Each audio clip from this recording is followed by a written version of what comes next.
Brian Smajowski. The work they did in this investigation was amazing. They brought this to a timely close. That's why we're standing here today, because of the extremely hard work that our police officers and our detective division provided here to bring justice to the family. As a result of this, 2 juveniles have been charged in the shooting. A 14-year-old male and a 17-year-old male have both been charged with 1 felony count of first-degree murder and 2 felony counts of attempted first-degree murder. The 17-year-old is being charged as an adult. The 14-year-old has also been charged with 2 additional felony counts of aggravated battery with the discharge of a firearm. These charges would not have been possible without the hard work of the officers and detectives involved. From the responding officers administering emergency medical aid and preserving evidence to Detective Schmidt and Pajolski diligently sifting through evidence to identify the 2 offenders, we were committed to bringing justice in this case. We did this for the 2 surviving victims and the family of the teen who lost his life. I also want to thank the community members who came forward with information that helped us throughout this investigation. As I said before, as a police department, we can't do this alone. Having the help from the community always helps, and they stepped up. I also want to acknowledge the Senn High School community and Edgewater community. This was a traumatic incident for not just those directly involved, but those who knew the victims, went to school with the victims, or witnessed the aftermath of the shooting.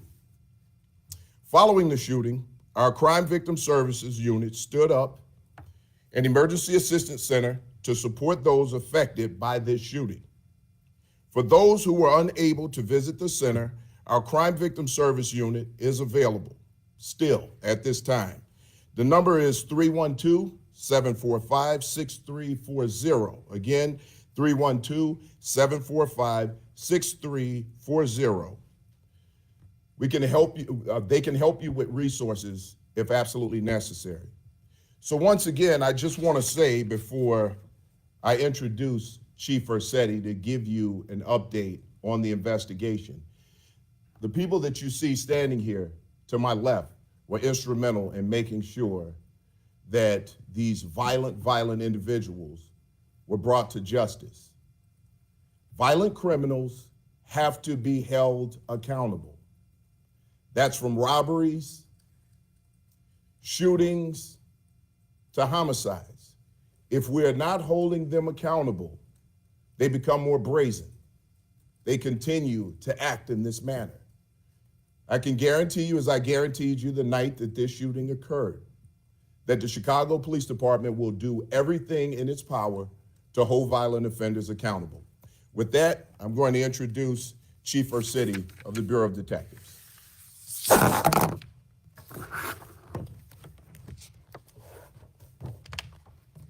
Good afternoon, Antoinette Ursetti, Chief, Bureau of Detectives.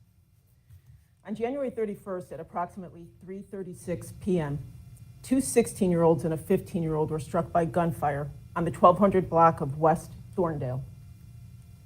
One of the first things to highlight about the course of this investigation is the immediate response of first responders on the scene to preserve life and evidence.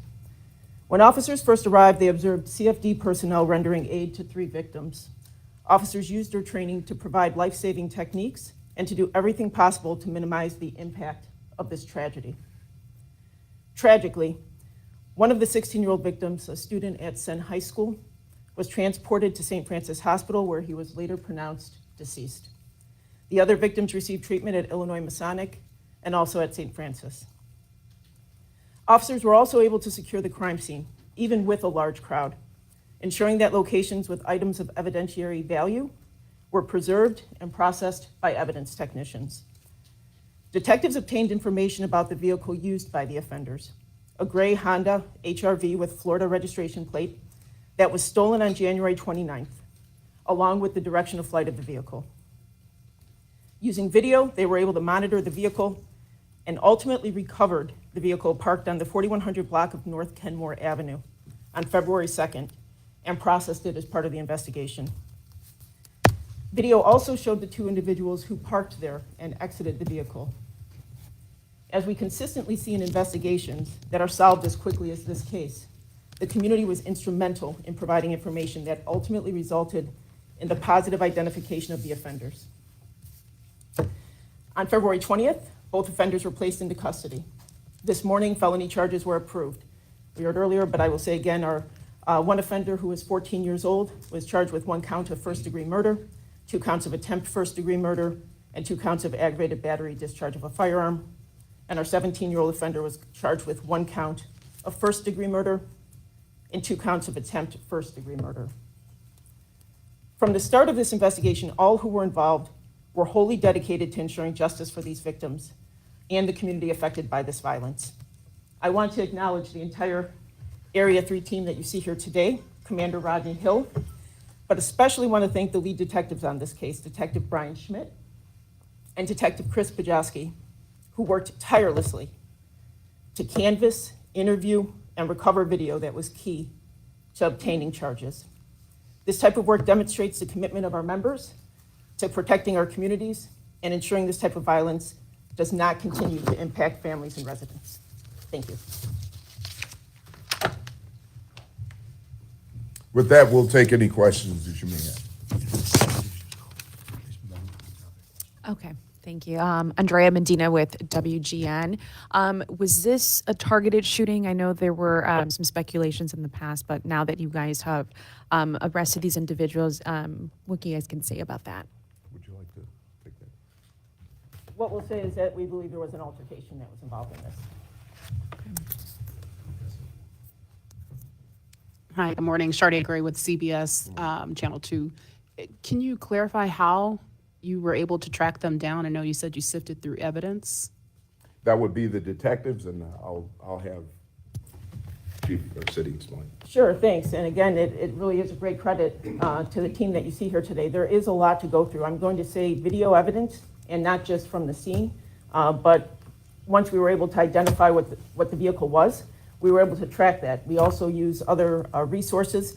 Again, there's private video, there's pods, there's license plate readers. All of these things help us understand the movements, which were instrumental to this investigation. And then, as I had mentioned, the community was huge. We had a number of people who gave us information. Not any one bit was maybe enough, but taken together was able to help us put this together. Good morning. Michelle Gallardo with ABC7.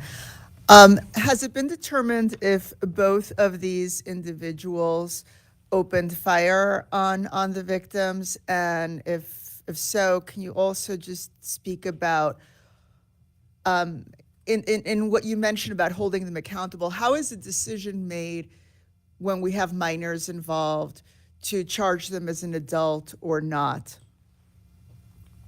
Sure, it's a great question. And what I will say is, when you're asking how were we able to basically obtain these charges, I think is maybe what your first question is. Well, the first one was if they both opened fire, and then Okay. the second one. Well, again, as the charges reveal, they were the ones who were responsible for this shooting. So we are, the charges match their actions, if that makes sense. And then in terms of how we're able to obtain charges, and again, because they are minors, there are certain age limitations in terms of when you can be charged as an adult or not. So again, that is with the discretion of the state's attorney's office. If you would like more information, you may want to follow up there. But again, what you see that was put together here was an extensive amount of evidence that in and of itself was able to be presented to get these charges. And that really is what the great credit is here to everybody, is that they had to go out there. Obviously, we see the impact that this had on the community, especially when you're talking about young people. You're seeing this in a school community. To have resolution in this case as quickly as we did, again, a great credit to the community as much as to the work of these detectives. Patrick Fazio with NBC5. You mentioned that you believe an altercation led to the shooting. Did the suspects and the victims know each other? I I'm not going to say anything more, I guess, at this point about the altercation. Were they students at the high school, the suspects? No, these were not students at the high school. But they knew of each other or some sort of relationship? There was a altercation between them, yes. Next question. Mind guessing anyone?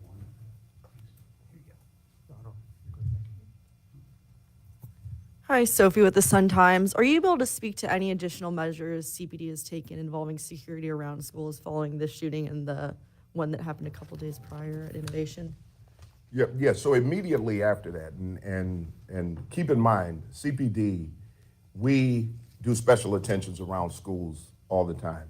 Obviously, when we have an act of violence around a school, we pick that up. And we have a larger focus on that particular area because we worry about the possibility of a retaliatory shooting or retaliatory violence. So we make sure that we have vehicles in that area, making sure that we're following up on any possible threats. So we don't just reach out to the schools, but our Bureau of Counterterrorism is involved. We're looking at open social media. So all of these things that could affect the violence that occurs in and around schools. So we continue to pay special attention to those locations.